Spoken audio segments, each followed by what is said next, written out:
Bonjour et bienvenue sur le live Facebook de Imaz Presse Réunion, page officielle. Un live Facebook que vous allez pouvoir retrouver dans un instant maintenant, comme d'habitude, sur notre site internet www.ipréunion.com et www.imazpresse.com. Vous le voyez, je suis dans un bureau. Le bureau, et vous allez tout de suite savoir et reconnaître où je me trouve. Je suis dans le bureau du maire du port, de monsieur Olivier Waraud, qui est ici avec nous. Bonjour, monsieur le maire. Et le maire du port a accepté, on vous avez averti il y a 3 jours maintenant, sur notre page Facebook, on lançait un nouveau format, un format de direct avec un certain nombre de personnalités qui acceptent de jouer le jeu de ce direct. Nous avons proposé à monsieur Waraud qui, lui, a accepté, contrairement à d'autres. Alors, on va plutôt s'installer, monsieur le maire, si vous êtes d'accord, on va vous déranger. On va vous laisser vous installer ici à la table d'interview où je suis en compagnie de ma collègue Margot Malinge, puisque on vous l'avait dit sur notre page Facebook et je vous le confirme. Ce qui va se passer, alors on va bouger un petit peu puisque je vais installer le matériel ici. Alors ça bouge un petit peu, vous inquiétez pas, ça va se stabiliser très vite. Voilà. Et en fait, ce qui va se passer, c'est qu'on va poser un certain nombre de questions au maire du port, d'abord en face à face avec lui, et ensuite, il vous reviendra à vous de poser les questions. Ma collègue Margot, que vous avez vue tout à l'heure, va répertorier ces questions, et monsieur le maire répondra en direct à vos interrogations. Je vous le disais, le maire du port a accepté de répondre, et il essuie avec nous les plâtres de ce nouveau format, de cette nouvelle émission. Merci encore, monsieur le maire. On a fait la même proposition. Je sais que la question va être posée. On a fait la même proposition à la préfecture, à monsieur Jacques Billan, préfet de la Réunion. On a fait la même proposition à madame Martine Ladoucette, directrice de l'ARS.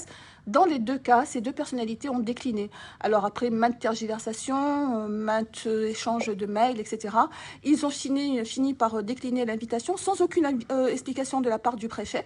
Et l'ARS nous a précisé qu'il ne voulait pas de ce format et qu'il voulait plutôt une interview classique, ce qu'on a refusé, puisque le but du jeu, c'était de vous faire participer, vous, internautes fidèles de Imaz Presse, à cette émission.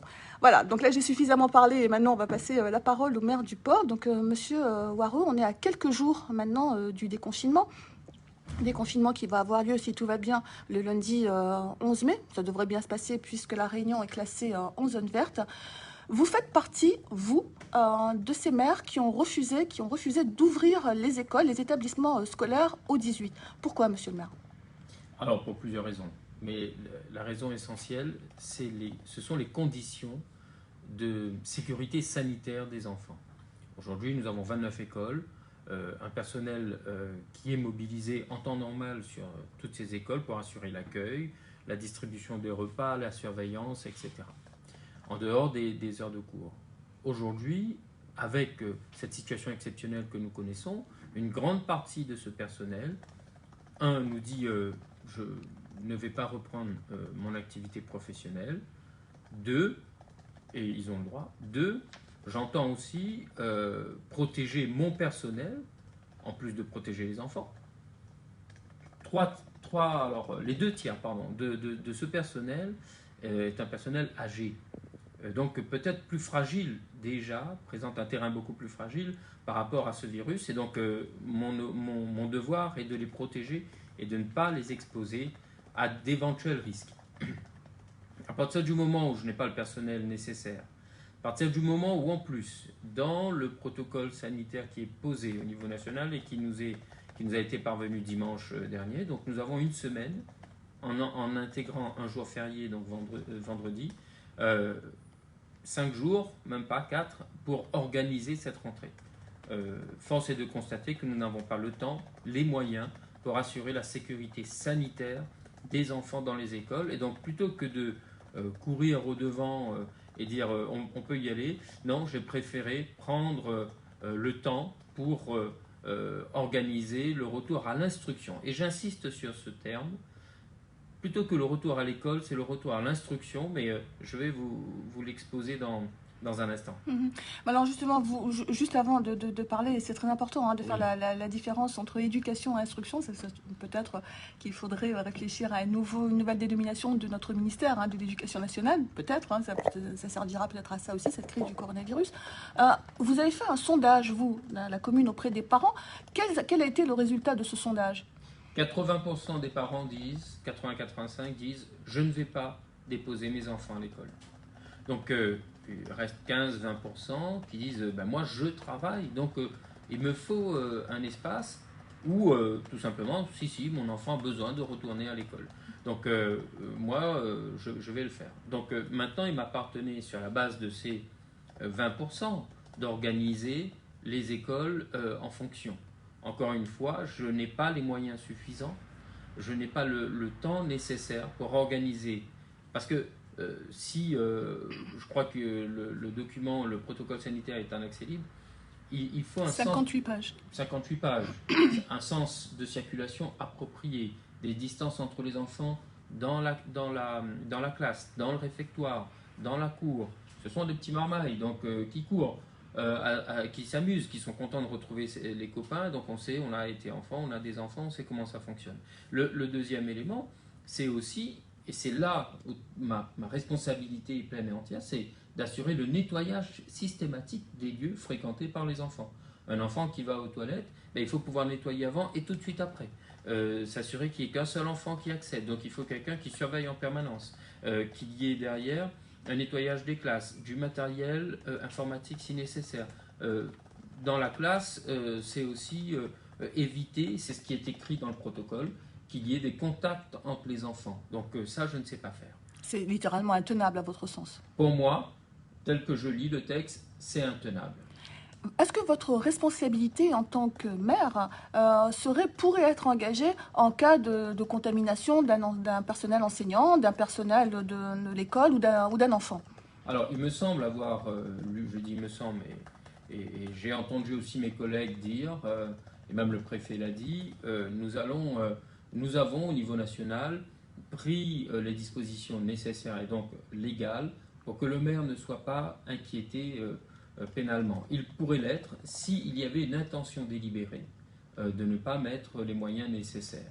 Et là encore, si vous me donnez l'occasion de le faire, je voudrais insister sur un point. Le maire pourrait être inquiété pénalement s'il arrive un accident ou une transmission de cette maladie dans l'école, si ce même maire agissait délibérément.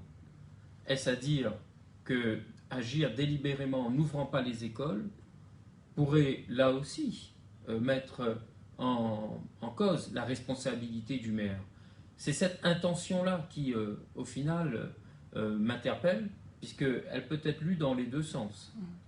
Ne pas ouvrir volontairement, est-ce que là aussi, le maire ne peut pas s'exposer du fait de ce choix qu'il a pris? Donc ça, c'est un élément, et pour répondre à votre première question, théoriquement, si je mets tous les moyens et qu'il y a transmission dans les écoles, je ne serais pas inquiété normalement. Mais là, on parle de responsabilité pénale, la responsabilité morale du maire devant ses citoyens, devant la maman ou le papa, d'un enfant qui aurait été contaminé, d'un enfant qui serait porteur sain, mais qui pourrait transmettre ça à ses grands-parents ou à ses parents ou à ses frères et sœurs.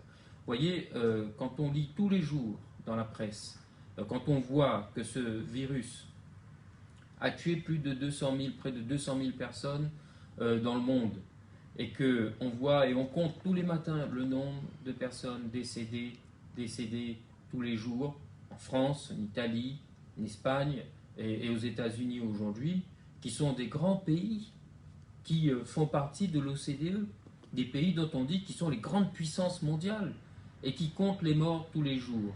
Donc nous, île de la Réunion, faisons partie d'un de ces grands pays qu'est la France. La France compte plus de 25 000 morts en 3 mois. Nous, Réunion, est-ce qu'on est aujourd'hui psychologiquement capable de dire qu'on va déposer nos enfants et l'exposer peut-être à un risque de transmission? Je suis persuadé, et là je voudrais dire à tous les parents, que de garder son enfant à l'école n'est pas aujourd'hui un acte anti-citoyen, mais plutôt un acte naturel qu'on doit et qu'on a vis-à-vis de ses enfants. Et j'entends tous les parents qui m'ont passé des messages et qui m'encouragent et soulignent le courage que j'ai eue de ne pas vouloir ouvrir les écoles comme ça. Et tout à l'heure, vous faisiez la distinction entre instruction et éducation. Vous avez beaucoup insisté sur le terme instruction. Quelles sont les mesures qui vont être mises en place justement pour arriver à cette instruction? Alors, vous savez, le port est dans le dispositif cité éducative. C'est très intéressant puisque nous sommes à 80% en REP+, donc avec des enfants en grande difficulté scolaire. Effectivement, ne pas ouvrir les écoles pourrait aggraver leur situation. Mais je voudrais quand même qu'on prenne un peu de hauteur sur cela. L'école est fermée depuis le mois de février, d'accord? Aujourd'hui, mois de mars, excusez-moi. Aujourd'hui, on dit aux enfants, écoutez, vous pouvez retourner à l'école et même si vous êtes en retard scolaire, etc., grâce à ce retour à l'école, on va pouvoir rattraper le retard. C'est faux. Pour moi, c'est pas possible. En revanche, oui, l'enfant a besoin d'un retour et d'un rapport avec l'éducation, le monde de l'éducation, d'un rapport avec l'environnement de l'instruction publique. Et cette instruction publique nécessite deux choses. Que l'enfant ait accès à l'enseignant et deux, qu'il ait accès à un cadre aussi vis-à-vis de l'école. Et donc un accès direct. Moi, ce que je propose, c'est qu'on a, depuis le début de cette crise, et même avant, depuis l'année dernière, eu une politique de distribution de matériel informatique, tablettes, ordinateurs, et j'ai demandé au recteur qu'on puisse réorienter Cité Éducative pour fournir à toutes les familles, à tous les enfants, une tablette. En prêt, pas forcément acheter et donner. En prêt pour que l'éducation et l'instruction puissent se faire par Internet. Avec une obligation qu'il y ait une rencontre, tout le monde ensemble, on le voit, ça s'est beaucoup développé, en visio comme on dit, 1 heure par semaine. Oui, l'enfant a besoin d'un rapport direct avec l'enseignant. 1 heure par semaine, je pense et je suis persuadé que ça maintient le contact de l'enfant avec l'école, avec l'enseignement et d'assurer la continuité de son instruction publique. Ça, c'est capital parce que, oui, quand on est petit et que l'école à la maison, c'est pas facile. C'est d'autant plus difficile lorsqu'on n'a pas d'ordinateur. On va mettre en place une distribution de prêts, donc d'ordinateurs. Et puisqu'il faut aller vite, parce qu'effectivement la rentrée c'est peut-être le 18 ou après, et puis le 4 juillet c'est les vacances. Je dis que les enfants peuvent rester chez eux à partir du moment où ils sont équipés en équipement en matériel informatique. Pour ceux qui ne le sont pas, on met à disposition des salles connectées avec du matériel. On peut accueillir 10 marmailles 1 heure par semaine. C'est pas un problème. On peut le faire. On a les moyens humains et techniques pour le faire. Si l'enfant n'a pas, il a l'information que tel jour, jeudi matin, maîtresse va réunir tous les enfants en visioconférence. Ce sera de 8h30 à 9h30. Donc connectez-vous. Et pour ceux qui n'ont pas, venez dans la salle informatique de l'école. 10 personnes, c'est quand même 1 heure, c'est gérable. 40 personnes la journée, ça je ne sais pas faire. On ne sait pas faire. Alors, on disait, on va sortir bientôt du confinement. Comment s'est passé justement ce confinement à la mairie du Port, et notamment avec le personnel communal? Quelle a été l'action de la mairie pendant ce temps-là, avec quand même une autre préoccupation qui est celle de la dingue? Et pourquoi je vous parle d'activité du personnel communal? Je sais que la lutte contre la dingue, elle a continué au Port. Ne serait-ce que là-dessus, comment ça s'est passé en termes de lutte contre la dingue, en termes d'accompagnement ou des personnes âgées, des grands mounes qui ne pouvaient pas aller faire leurs courses, etc. Comment ça s'est passé?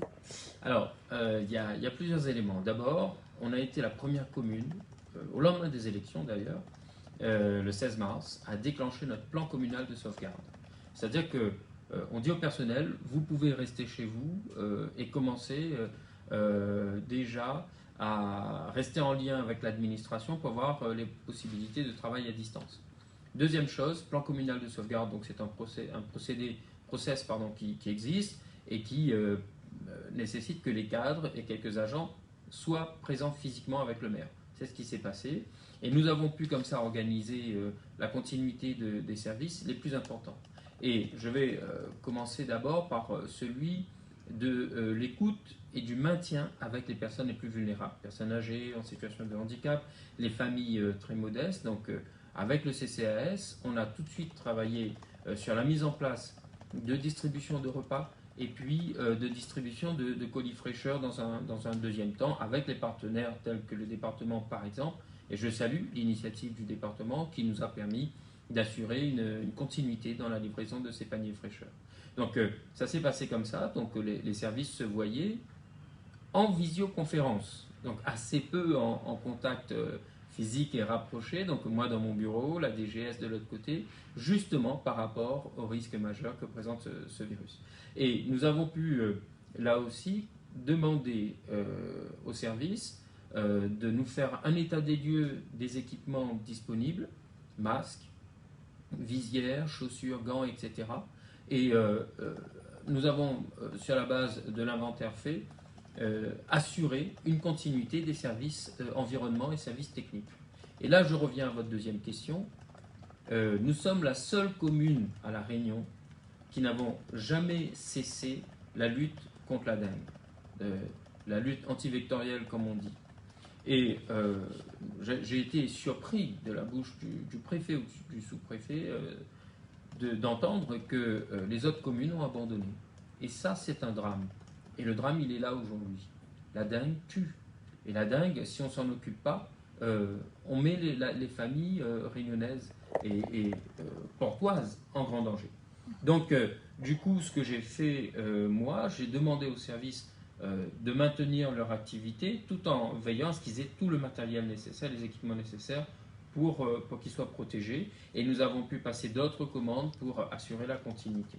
Mais je reviendrai et je voudrais vous donner quelques chiffres. Au début, on avait 30 repas, portages de repas par jour. On est très vite passé à... on avait mis en place donc un accueil téléphonique et orienté ensuite les appels. Au total, c'est à peu près 1100 colis qui ont été livrés depuis le 17 mars. C'est chaque semaine 135 colis. Et les appels n'arrêtent pas puisque nous sommes passés de 30 appels en moyenne par jour à 2385 au total. Par semaine, on passe de 30 à 300 par semaine. Donc imaginez là aussi la nécessité d'être très réactif et dans l'anticipation sur les moyens à mettre à disposition. Il y a un deuxième élément qui est important, un troisième, pardon, qui est celui de la fabrication des masques. Vous avez vu, et je ne reviens pas sur la polémique qui existe, mais très vite, on a mobilisé les associations volontaires pour réaliser des masques en tissu et aux normes AFNOR. Et tout de suite, s'est mis en place une vraie petite industrie de fabrication de masques sur la base du volontariat des habitantes et des habitants du quartier. On a pu accompagner une association donc à l'ASUP, l'association Farfar s'est proposée également, on a pu ouvrir un atelier dans le Cabardoc, mais aussi à la friche culturelle, donc autant d'espaces qui servent encore aujourd'hui à la fabrication de masques en tissu. Là où c'est important, c'est que nous avons pu bénéficier du soutien de Médecins du Monde pour former cette population de fabricants de masques aux gestes barrières, à la nécessité aussi de disposer de matériel de gel hydroalcoolique par exemple. Donc voilà comment nous avons pu organiser, avec le partenariat associatif existant à La Réunion et ailleurs, organiser cette distribution et cette fabrication. Se pose aujourd'hui une vraie question, c'est celle du travail de ces familles. Aujourd'hui, elles travaillent bénévolement. Voilà des personnes qui sont au chômage depuis longtemps.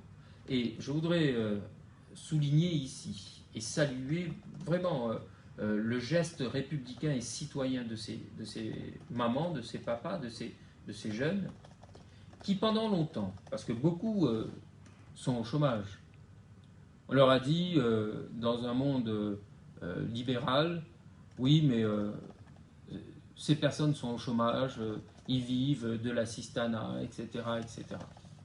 Aujourd'hui, ces personnes viennent en aide aux soignants, aux commerçants, aux médecins, aux enseignants.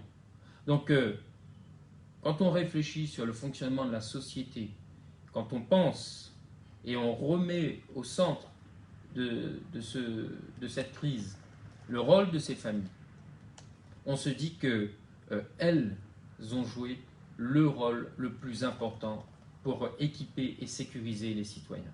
Il y a eu développement derrière, fabrication, acquisition de masques, et on a vu certains se balader dans les avions, récupérer des masques, etc., etc. C'est bien, ça fait fonctionner les entreprises chinoises. Mais ici, à La Réunion, moi je vois des familles qui se sont investies, et au port, qui se sont investies bénévolement.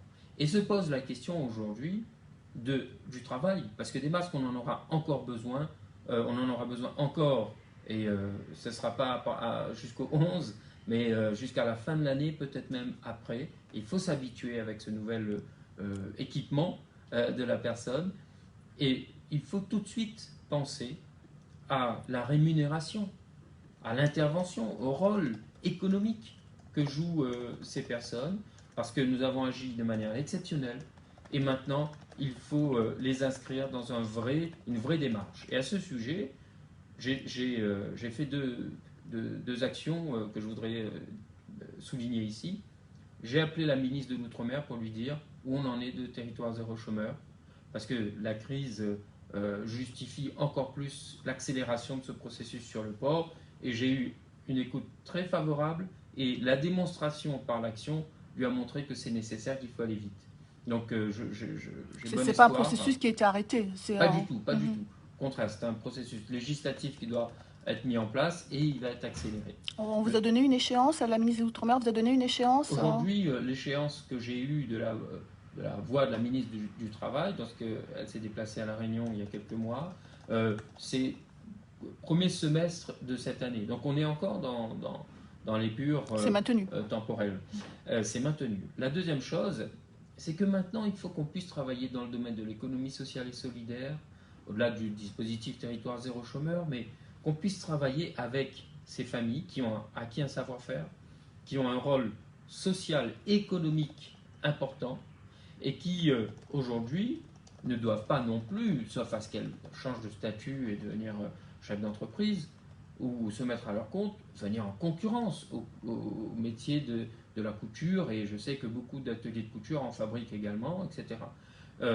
Mais l'action publique, aujourd'hui, doit venir accompagner ces familles dans le cadre de l'économie sociale et solidaire, par exemple en mettant en place un groupement d'employeurs, en mettant en place un groupement d'achat de tissus, mettre à leur disposition pour qu'elles fabriquent, et que ce soit plus gratuit, mais avec un prix symbolique, qu'elles récupèrent aussi de l'argent à la fois sur les ventes, mais aussi sur leur temps engagé pour la fabrication de ces masques. Donc, distribution de colis, de repas, maintien du service public de l'entretien dans notre commune, et développement d'ateliers de couture, de fabrication de masques et de visières avec les gens des quartiers et les associations, et ça fonctionne très bien.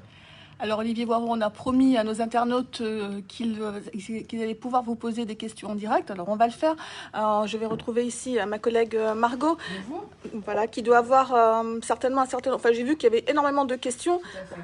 Alors on va peut-être repartir sur une question sur l'école. Oui, tout à fait. On a plusieurs questions. Il y en a une effectivement sur l'école, Monsieur Waro, qui est posée par Ingrid, qui déjà vous remercie de penser à la santé des Portois. C'est le cas de beaucoup d'internautes ici qui vous remercient pour ce refus d'ouvrir les écoles, mais qui demandent en revanche si les devoirs vont continuer à être distribués aux parents chaque semaine, et comment la continuité pédagogique va pouvoir continuer à être mise en place en dehors de cette heure de cours dont vous parliez à distance. Est-ce que la distribution des devoirs va continuer à être assurée avec, dit-elle, une organisation par classe par exemple?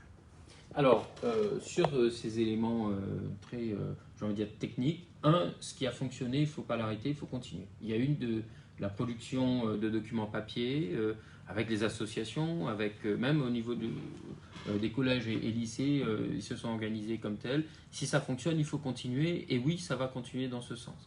Et mon idée de salles connectées, c'est justement pour permettre aux enfants qui n'ont pas accès à l'outil informatique chez eux de venir sur cette heure en visio dans la salle. Ils seront 7, 8 ou 10 maxi. Et là, on peut assurer une distanciation avec les enfants et leur permettre, oui, d'accéder à une leçon avec l'enseignant et la semaine suivante de faire les vérifications. Et entre-temps, voilà, l'école aujourd'hui est physique. C'est important. On se voit, c'est dans notre premier contact social, et c'est le premier contact social que l'enfant découvre dans son apprentissage et dans sa vie. Mais l'instruction publique, l'accès à la connaissance, aujourd'hui, peut changer de voie. C'est pas seulement en venant et s'asseyant tout le monde dans la classe, ça peut aussi être à travers l'outil informatique. Et je suis persuadé que nous sommes au début de cette forme d'enseignement et pourquoi pas, moi je dis, aller encore plus loin dans cette stratégie. Alors, toujours sur les écoles, on a également une personne qui nous demande tout simplement, si on n'ouvre pas les écoles maintenant, quand est-ce qu'elles pourraient rouvrir? Est-ce que pour vous, il faut attendre la rentrée de mi-août, par exemple? Alors, pour l'instant, ce que je dis, c'est que nous avons effectivement déjà ouvert une partie de l'école, et c'est l'école Raymond Mondon A, depuis quelques semaines, pour le personnel soignant, qui donc doit être au chevet des malades, même au niveau dans les pharmacies et autres. Ça, déjà, c'est ouvert. Et je sais que le texte législatif permet d'étendre pour d'autres activités. Et si, encore une fois, nos conditions matérielles, techniques permettent d'assurer la santé, la sécurité sanitaire des enfants, je veux bien accueillir un peu plus. Aujourd'hui, il y a 3 marmailles dans l'école, donc je peux accueillir un peu plus, mais pas au-delà. Pour revenir à la rentrée, si à partir du 11, du 18, pardon, 19, 20, 21, 22, etc., etc., je vois qu'il y a sur cette école, par exemple, plus de monde et que ça grandit et qu'il faut ouvrir un autre groupe scolaire pour accueillir 10 autres marmailles, on peut le faire. Mais je ne peux pas aller au-delà. Au port, c'est 5000 enfants inscrits à l'école. C'est rien qu'au CP, c'est près de 200 enfants inscrits au CP, etc., etc. Donc, je ne peux pas ouvrir toutes les écoles, mais je veux m'adapter en fonction naturellement des parents, puisque la vie continue aussi pour les parents qui doivent reprendre le travail, etc. Et je veux surtout ne pas mettre de frein d'arrêt dans la possibilité de l'enfant d'accéder à l'instruction publique. Alors on va retrouver Margot pour une autre série de questions. Cette fois, il va être question de solidarité, mais également de déconfinement et de lutte contre la dengue. Tout à fait. Alors on commence avec Gaël qui est en situation de handicap et qui nous demande tout simplement quelles aides il peut recevoir, notamment avec l'arrivée du déconfinement. Il demande également s'il est possible d'avoir un rendez-vous avec la mairie, en tout cas d'avoir plus d'informations sur sa situation. Pour les personnes justement atteintes de handicap, qu'est-ce que vous proposez, Monsieur Warreau? Alors nous avons avec le CCAS la possibilité, donc d'abord une assistante sociale qui peut prendre contact avec Gaël et échanger rapidement avec lui. Donc c'est bien que ce soit un professionnel du travail social qui puisse échanger avec Gaël dans un premier temps. Ensuite, si Gaël souhaite un rendez-vous avec le maire ou un élu, je vais recommencer aussi mes permanences pour pouvoir accueillir dans le respect de la distance, la visière, etc. Mais il faut tout de suite que je puisse rétablir le lien avec ma population et donc recommencer. C'est important, le lien maire-population. Mais c'est ça, il ne faut pas que le maire disparaisse au prétexte que la crise nous oblige à être loin les uns des autres. Au contraire, donc dès le 11, pourquoi le 11? Parce que vous pourrez circuler sans avoir à vous munir de cette fameuse attestation, donc la circulation redevient libre et je pourrai réorganiser des permanences, etc. Donc à ce moment-là, ce que je ferai, on l'informe, comme on le fait sur la page Facebook de la ville, les lieux de rencontres, de réunions qui sont organisés sur la base de rendez-vous, évidemment, pour éviter l'afflux et donc le regroupement de personnes. Et peut-être par rapport à la situation, quelle aide on peut apporter à Gaël, ça dépend de ce dont il a besoin réellement. Donc c'est pour ça que c'est l'assistante sociale qui devra prendre contact avec lui. Et il peut appeler dès aujourd'hui le 42 87 00, c'est un fixe. C'est l'accueil standard de la mairie qui réoriente l'appel vers le CCAS, vers les services techniques, etc. Juste rappeler encore une fois le numéro, monsieur le maire. 02 62 42 87 00. Alors, juste une petite parenthèse avant de retrouver Margot. On a parlé du lien nécessaire entre le maire et la réunion, c'est comme ça. Voilà. Le maire, c'est le maire. On a besoin de le voir, on a besoin de lui parler. Le lien est important avec la population. Et je voyais dans les questions certains qui disaient ah oui, mais le maire, il a déjà été réélu, etc. Donc oui, effectivement, vous avez été réélu au premier tour en mars dernier. Comment ça va se passer maintenant pour le conseil municipal n'a jamais encore été réuni. On en sait un peu plus? Oui, alors d'abord peut-être sur ce qu'on dit souvent, c'est le maire une fois qu'il est élu, on ne le voit plus. Bon, le contexte a fait que malheureusement, j'ai été élu le 15 et le 16 c'est confinement. On rentre en confinement, voilà.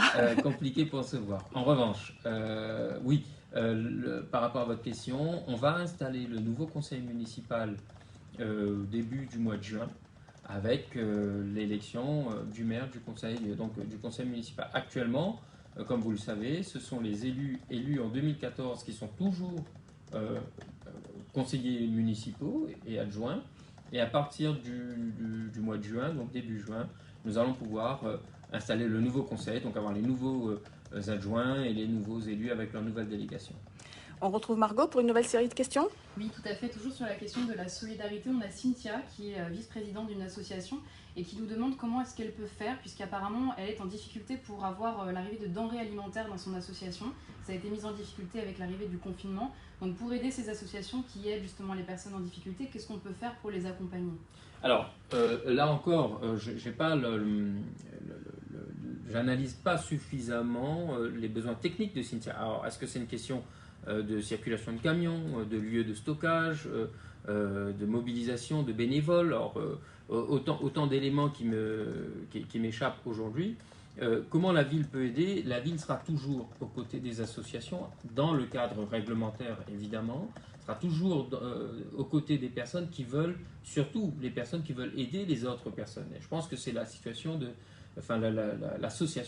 Cynthia qui intervient et qui, comme ça, a certainement des besoins qui s'accumulent, des demandes, pardon. Et donc, l'urgence est d'intervenir auprès des familles. Aujourd'hui, si je peux, encore une fois, intervenir auprès de l'association, je le ferai. Mais encore une fois, il me faut connaître suffisamment les besoins techniques. Hier, j'ai été interpellé par un responsable associatif qui me dit, voilà, on a un petit local, comment la mairie peut nous aider? Donc on a récupéré des meubles anciens qui n'étaient pas dans l'inventaire de la mairie, mais avec d'autres partenaires. Et c'est là le rôle aussi du maire, c'est de mettre en lien les acteurs et les différents partenaires pour que cette association de quartier ait une armoire et un bureau. Donc oui, on peut être ce relais entre différents acteurs et peut-être que c'est ce type d'attente qu'exprime Cynthia aujourd'hui. Alors, on parlait tout de suite d'aide aux associations. Il y a un autre secteur important pour la ville du Port qui est certainement aussi en demande, c'est tout le secteur économique. Les entreprises du Port qui ont été lourdement frappées, impactées, comme toutes celles de La Réunion, qui ont été impactées par ces 2 mois de confinement. Quels sont les retours qui vous arrivent? Quel est le sentiment déjà des grandes entreprises qui sont sur le territoire de votre commune, mais aussi il y a de nombreuses TPE, il y a de nombreuses PME. Quel est le retour que vous en avez et quelles sont les mesures que vous pouvez prendre pour les aider?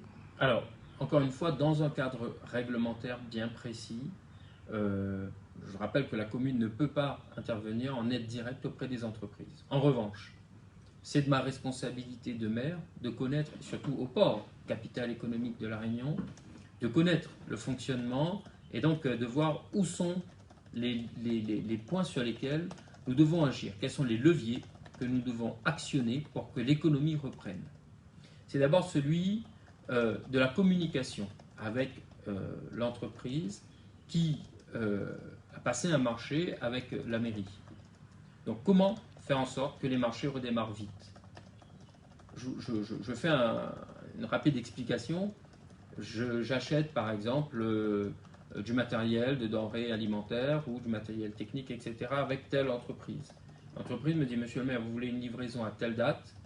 Malheureusement, je ne serai pas livré moi-même pour pouvoir vous les vendre parce que le Covid a concerné toute la planète et le matériel que je dois recevoir de Chine ou de l'Inde n'est pas arrivé et va arriver en retard. Donc, avec le retard, sa trésorerie est remise en question. En tant que président du conseil de surveillance du Grand Port, j'ai déjà cet après-midi une rencontre avec les instances du Grand Port, et précisément le directeur, pour voir avec lui si on peut imaginer un protocole de mobilisation des conteneurs en priorité pour peut-être les petites et moyennes entreprises, là où elles ont fait des achats.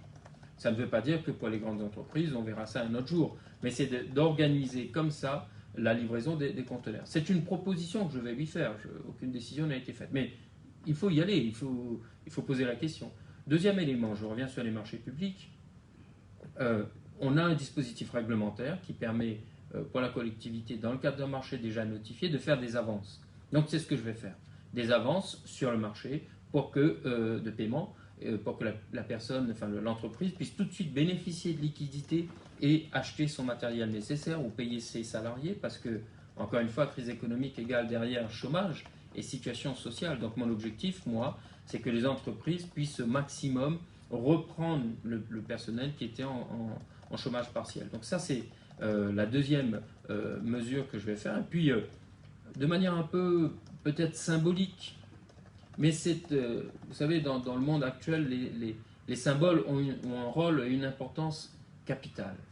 Avec l'association des commerçants du centre-ville et avec, en intégrant aussi les commerces de proximité dans les quartiers, je souhaite organiser, avec l'association des commerçants, donc une mise à disposition de kits. Alors j'ai vu que ça se passait dans d'autres communes. Ça peut être une bouteille de gel hydroalcoolique, masque, fabriqué par les ateliers du port, mais aussi des autocollants pour marquer les distances, etc. Autant d'outils qui vont permettre à l'entreprise d'ouvrir dans un cadre sécurisé. Donc ça, j'ai déjà échangé avec l'association des commerçants qui m'ont dit très bien, allons travailler là-dessus et allons essayer de mettre ça en place. Il y a plusieurs autres outils, éléments importants. Encore une fois, là où la ville peut agir pour que l'entreprise redémarre rapidement, les marchés, c'est donc les avances. Et c'est aussi à notre niveau, ville, si les marchés ne sont pas lancés, j'ai demandé aux services qui vont reprendre lundi d'aller vite sur la réalisation, c'est-à-dire la constitution, le lancement, l'analyse des offres, pour que les marchés reprennent. Les entreprises ont besoin de travailler. Il ne suffit pas d'avoir un carnet de commandes plein, il faut pouvoir honorer ces commandes. Et nous avons des travaux qui vont être lancés sur la réfection des routes, par exemple à la ZUP, devant le collège Albius et toute cette avenue, l'éclairage, des réalisations aussi dans les écoles. Profitons qu'elles sont pas toutes ouvertes pour refaire un coup de peinture, pour refaire un coup de carrelage, un coup de réparation de tuyaux d'eau, etc. Et ça, c'est les petites entreprises artisanales, les petits artisans du port qui peuvent demain agir vite dans ces petits, pour nous, à l'échelle de la commune, travaux, mais pour l'entreprise, c'est certainement un salaire et c'est certainement un revenu dans la famille. Ok, on retrouve Margot pour les questions des internautes. On a abordé l'aspect économique et c'est très bien puisqu'on a Rouni qui nous interroge sur eh bien, la situation des commerçants en ville. Comment ça va se passer au moment du déconfinement? Évidemment, ça ne dépend pas que de vous, ça va dépendre des annonces du gouvernement et du préfet Jacques Billon. Mais comment les commerçants du port vont pouvoir continuer à vivre? Est-ce que notamment en termes de protection, ils vont pouvoir s'approvisionner facilement? Quelle sera leur situation? Leur situation, c'est que, ils vont pouvoir ouvrir lundi. Comme je l'ai dit, il leur faut du gel hydroalcoolique pour que quand le client rentre dans leur commerce, ils aient ça. Qu'ils aient au niveau de la caisse un plexiglas, une vitre, mais en tout cas une protection. Qu'ils aient la possibilité d'organiser l'accès dans leur commerce, c'est-à-dire pas plus de 10 personnes dans le commerce par exemple. Donc il faut que sur l'espace public, donc sur le trottoir, qu'il y ait du marquage au sol. Et ça, c'est aussi notre soutien qu'on veut apporter pour les commerçants du centre-ville. C'est en cours et je sais que les commerçants, eux aussi, se sont équipés en matériel de protection pour eux et pour leurs salariés et leurs clients. Donc, je sais qu'ils sont équipés pour pouvoir démarrer vite et nous allons apporter le soutien nécessaire, comme nous avons pu le faire. Et je tiens à souligner là aussi le travail des agents de la mairie qui sont venus en aide et donnent un coup de main au dispositif mis en place par la Poste pour délivrer le RSA. Vous l'avez vu, vous avez fait des reportages dessus. Tout à fait, oui. Il y a du monde devant, c'est près de 200 personnes parfois par jour, donc il faut maintenir la distanciation. Et ça, nos agents ont été disponibles, encore une fois, pour pouvoir apporter cette aide-là. Dans la crise, vous voyez, la solidarité existe. Et il ne faut pas attendre qu'il y ait une crise pour que cette solidarité naisse ou vive ou prenne corps. Il faut que ce soit tous les jours. Et je suis persuadé que là où cette crise est venue nous frapper, elle a aussi révélé la nécessité de se retrouver et de travailler ensemble pour le bien commun. Et c'est ça qu'il faut souligner aussi. Alors peut-être une dernière série de questions avec Margot. Voilà, on a une dernière question qui concerne davantage le confinement, puis ensuite on en aura une sur la dengue plus spécifiquement. Ouais. Alors sur le déconfinement, on a une personne qui nous interroge sur les masques dans les transports, puisque c'est une question évidemment qui est essentielle dans ce déconfinement, et qui demande si des masques gratuits seront mis à disposition des étudiants. Je n'ai pas mis en place ce dispositif de distribution de masques, parce que vous voyez, les masques, du moins pour toute la population, parce que les masques sont disponibles au port. Vous voulez des masques, il y en aura. À l'acquisition, avec les ateliers, des masques jetables, un masque chirurgical, c'est 4 heures d'utilisation par jour. Donc il en faut 2 par jour, par habitant. Quand on fait le calcul, on voit effectivement ce dans quoi on peut s'engager. En revanche, il nous faut accompagner les familles, peut-être les étudiants, etc., pour que l'accès à ces masques soit facile, que les pharmacies jouent le jeu, de mettre à disposition peut-être pour les étudiants, de mettre à disposition aussi pour les collectivités, pour qu'ils puissent acheter et avoir suffisamment pour l'ensemble de la population. Moi, au port, j'en ai prévu pour tous mes agents des masques réutilisables et ils en auront chacun d'eux qui pourront utiliser comme ça. Et rien n'empêche aux agents de venir avoir leur propre masque et leur propre gel hydroalcoolique, mais on a installé dans la mairie et dans les différents bureaux et mairies centrales et ailleurs des distributeurs automatiques de gel et chaque agent aura au moment de sa reprise un masque à sa disposition. Alors pour finir, peut-être, donc on a abordé l'école, on a abordé la solidarité, on a abordé le déconfinement. Ici, on a une question plus spécifique donc sur la dengue. Vous l'avez rappelé, la mairie du port continue la lutte contre la dengue. Il y a une personne ici, Ingrid, qui nous interroge sur le calendrier de démoustication et qui demande s'il est possible d'avoir des informations peut-être plus claires sur ce calendrier auprès de la population. Alors, sur la démoustication, nous avons un dispositif qui est complémentaire à celui de l'ARS. Nous n'intervenons pas chez les gens comme ça avec du matériel qui peut être toxique. Et on a vu des agents de l'ARS parfois intervenir et équiper. On intervient en termes de prévention, de distribution aussi parfois de kits, parce qu'on a une équipe, une cellule, ce qu'on appelle 3D, désinfection, démoustication et dératisation. Donc on parlait tout à l'heure d'autres maladies, donc il est important que dans les quartiers, dans les maisons, les personnes soient équipées gratuitement d'outils de dératisation par exemple aussi. Donc ça, les agents interviennent. La dengue et donc la prolifération des moustiques, c'est l'affaire de tous.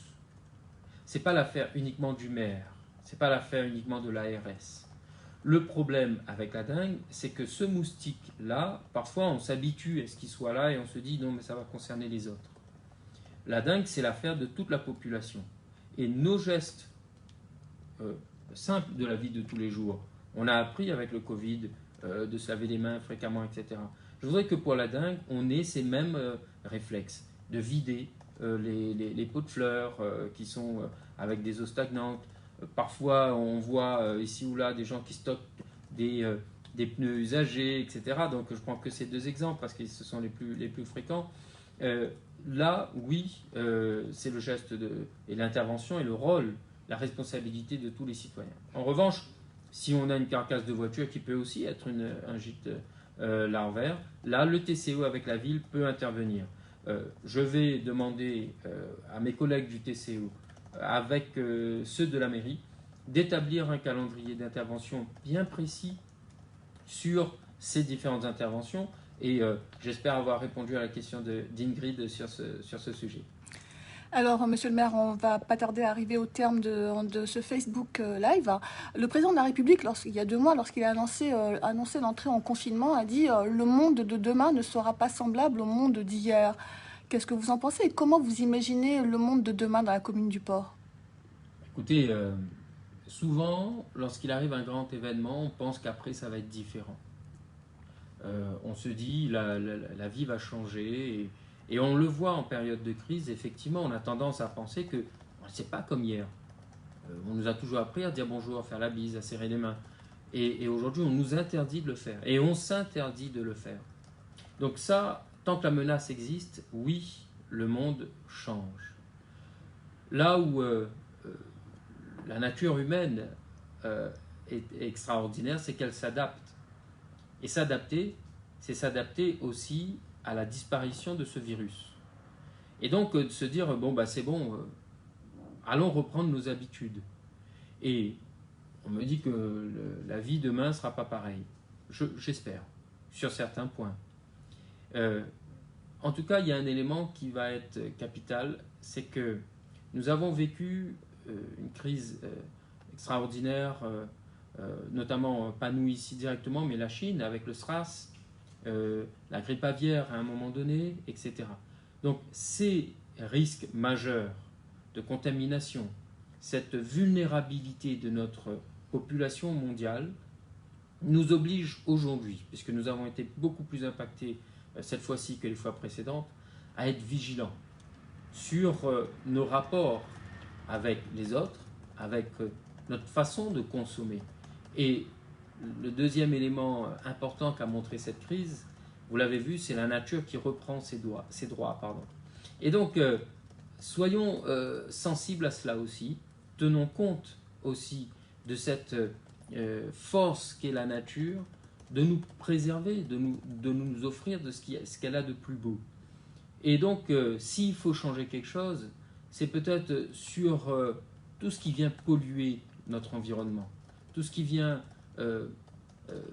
inutile et superflu dans notre vie de tous les jours, parce qu'on voit, vous savez, la Chine, la France, je l'ai dit tout à l'heure, les États-Unis, l'Angleterre, sont les pays les plus riches au monde et sont les plus touchés.